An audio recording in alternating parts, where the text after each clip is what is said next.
There are three main bodies of information that form the basis for the practicing Jew. The first is the Chumash, the second is the Mishnah Gemara, and the third is the Shulchan Aruch. Anybody involved in serious study of the Gemara quickly realizes that to synthesize practical halacha from the over 6,000 pages of the Gemara is an almost impossible task. The Gemara in of itself does not appear to be a halachic document, the way we understand halach of today, and therefore there needed to be a process of codification in which Judaism was codified and systemized into the third major component, the Shulchan Aruch. As with the Gemara, it reflected the mindset of individuals covering a 500-year period, so too the evolution of the Shulchan Aruch was a journey of sorts. Many were involved in the codification process, but 5 individuals stand out from the rest: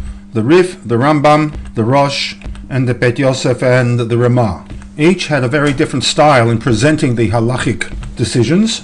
Both the Rambam and the Shulchan Aruch compiled standalone entities in defining halacha, whereas the Rif and the Rosh presented their halacha as extensions to the Gemara text. Both the Rif, the Alfasi, and the Rosh nowadays are bound with the Gemara and divided according to the 63 Masechtaot. What the Rif and the Rosh both do is to limit their commentaries to those aspects of the Gemara that are applicable to the halacha of the day. And as a general rule, the digressions of the Gemara into hashkafa, medrash, etc. are not included by either the Rif or the Rosh.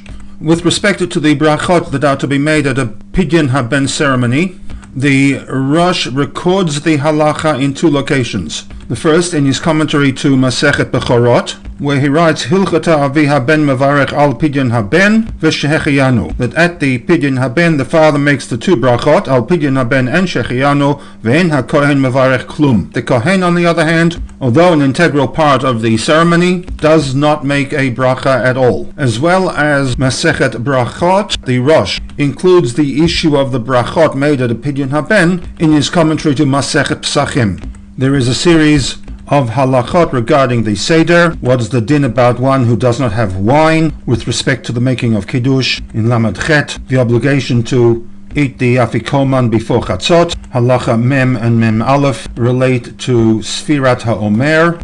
And buried amongst these halachot regarding Pesach is halacha Lametet al Pidyon Haben Mevarech Shtayim, that at the Pidyon Haben 2 brachot are said, one the bracha of Al Pidyon Haben and the other is the Shehechiyanu. Note, however, the Rosh does not address the issue as to who makes the 2 brachot. Obviously, the Rosh has inserted the incident involving Rab Simlai at the Pidyon Haben ceremony, in that it reflects the inclusion of this incident by the Gemara, the Rosh being a commentator to the Gemara text.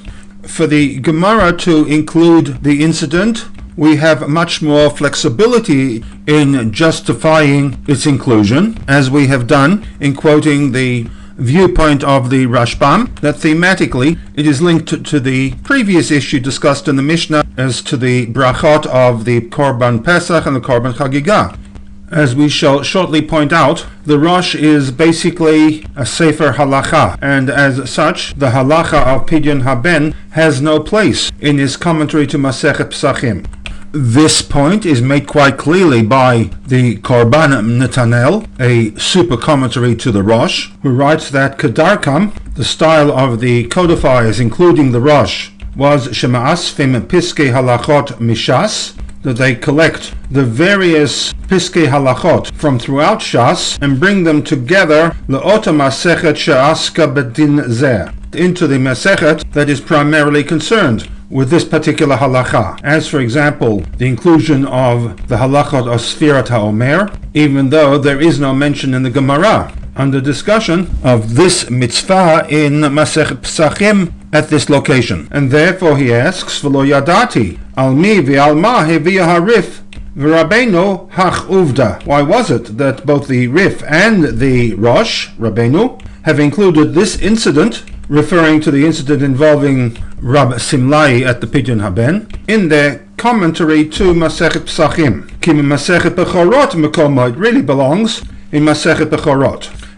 The very fact that the Rosh has recorded the halachot regarding the brachot to be made at the Pidyon Haben ceremony, not only in Masechet Bechorot but also in Masechet Pesachim, leads the Rebbe to conclude that there must be some intrinsic connection between the mitzvah of Pidyon Haben and Chag HaPesach, and this connection will be explored in the next segment of these presentations.